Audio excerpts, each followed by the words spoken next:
आज बाबा साहब भीमराव अम्बेडकर जी की मूर्ति का अनावरण मेरे द्वारा किया गया।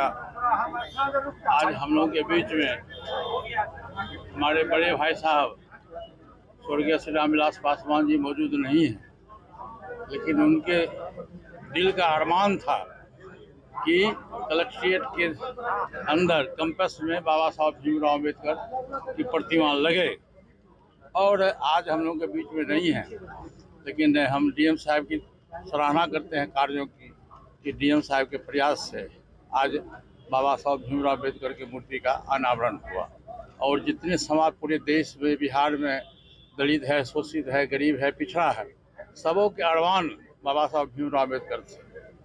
देखिए, उनका जन्म 14 अप्रैल 1891 ईस्वी में मऊ में हुआ था, जो मध्य प्रदेश में पड़ता है।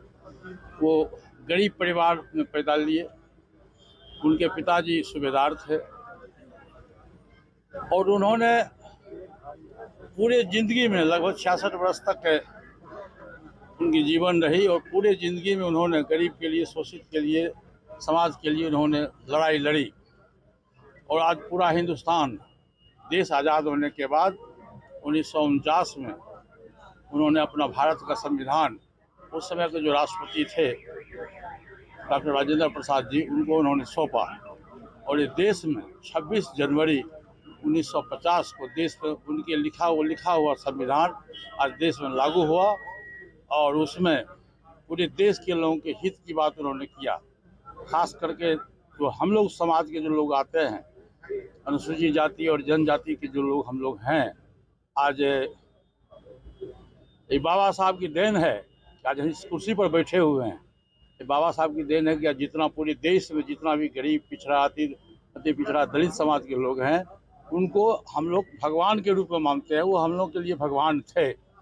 और उनका जो कार्यकलाप हुआ वो निश्चित रूप से गरीबों के लिए, शोषितों के लिए बहुत ही लाभदायक कार्यक्रम हुआ। और जब 89 में स्वर्गीय बीपी सिंह जी देश के प्रधानमंत्री थे, तो उस समय में हमारे बड़े भाई साहब श्री रामविलास पासवान जी उस समय लेबर एंड वेलफेयर मिनिस्टर थे। वो जब पार्लियामेंट में हाउस में गए तो उनको लगा कि भाई सभी नेताओं की मूर्ति पार्लियामेंट हाउस में सेंट्रल हॉल में है और बाबा साहब भीमराव अम्बेडकर की मूर्ति नहीं है।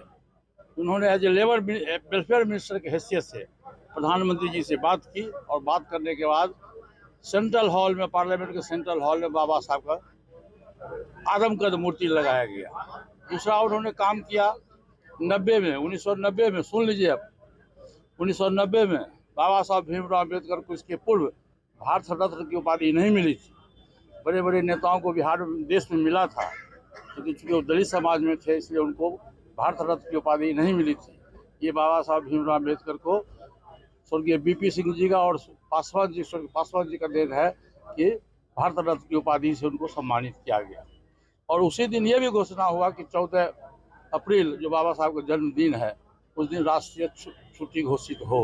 और कल हम लोगों ने देखा है कि माननीय प्रधानमंत्री जी ने भी घोषणा किया है कि 14 अप्रैल को छुट्टी के दिन घोषणा किया है। इस तरह से बाबा अम्बेडकर साहब का जो जीवनी थी और जो उनका कार्यकलाप था, जो कठिन समय में गरीब परिवार में पैदा लिए थे, लेकिन बड़ी मुश्किल से उनके पिताजी सूबेदार थे, बड़ी मुश्किल से उनको लंदन भेजे थे पढ़ने के लिए।